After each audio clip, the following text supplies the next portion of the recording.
Hi friends, ഞാൻ Jasmine. ഇന്നൊരു ചെറിയ യാത്രയുടെ കഥയാണ് കേട്ടോ. ഒരുപാട് ദൂരേക്കൊന്നുമല്ല, വീടിന് അല്പം മാറി ഒരു ആൻറ്റിയുടെ വീട്ടിലേക്ക്. കൂടെ അമ്മയും ഒരാൻറ്റിയും ഉണ്ടായിരുന്നു. എന്നെ അങ്ങനെ ദൂരേക്കൊന്നും വിടാറില്ല, അതാ ഇങ്ങനെയൊക്കെ. ആകെ ഒറ്റയ്ക്ക് വിടുന്നത് ജോലിക്ക് പോകുമ്പോൾ മാത്രമാണ്. അമ്മയുമായി ഒരു ട്രിപ്പ് പ്ലാൻ ചെയ്തിട്ടുണ്ട്. ഞാനത് മുന്നേയുള്ള വീഡിയോയിൽ പറഞ്ഞിരുന്നു. ഉടനെ ഉണ്ടാകും അത് കേട്ടോ. കഴിഞ്ഞ തവണ ഈ വഴിയൊക്കെ വന്നപ്പോൾ ഇവിടെയൊക്കെ ഒരുപാട് വെള്ളമുണ്ടായിരുന്നു. ഇന്നത് അതെല്ലാം വറ്റി തീർന്നിരിക്കുന്നു. നെയ്യാർ ഡാം തുറന്നു വിടുമ്പോൾ മാത്രമാണ് ഇങ്ങോട്ടേക്ക് വെള്ളം വരുന്നത്.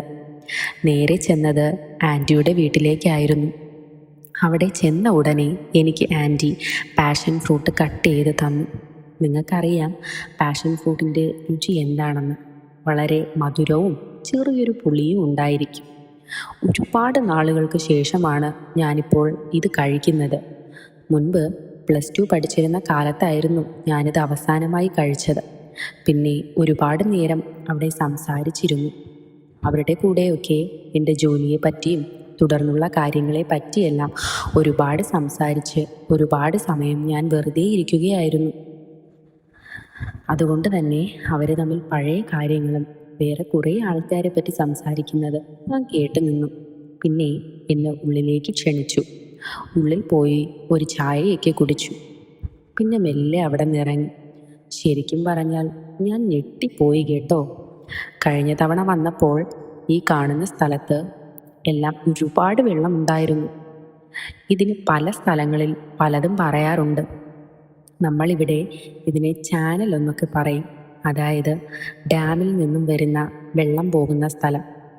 നമ്മൾ ഇറങ്ങിയപ്പോഴേക്കും അല്പം ഒന്ന് ലേറ്റായി പോയി.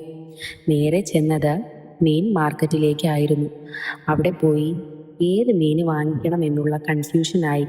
അവിടെ ചെമ്മീനും, നമ്മുടെ നാട്ടിൽ ഇതിനെ കൊഞ്ച് എന്ന് പറയും, പിന്നെ നവരമീൻ ഉണ്ടായിരുന്നു. വേറെ പല സ്ഥലങ്ങളിലും ഇതിനെ കിളിമീൻ എന്ന് പറയും. പിന്നെ കേരച്ചൂര ഉണ്ടായിരുന്നു, മത്തിച്ചാളയുണ്ടായിരുന്നു. ഞങ്ങൾ ഒരു കഷ്ണം കേരമീനാണ് വാങ്ങിയത്. അതും വാങ്ങി വീട്ടിലെത്തിയപ്പോഴേക്കും എനിക്ക് നല്ല വിശപ്പ്.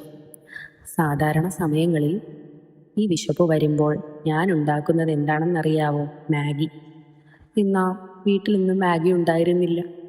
അതുകൊണ്ട് എൻ്റെ ഫേവറിയായ ബ്രെഡും ജാമുമാണ് ഞാൻ കഴിച്ചത്. നിങ്ങളും അതൊക്കെ ഉണ്ടാക്കാറുണ്ടോ?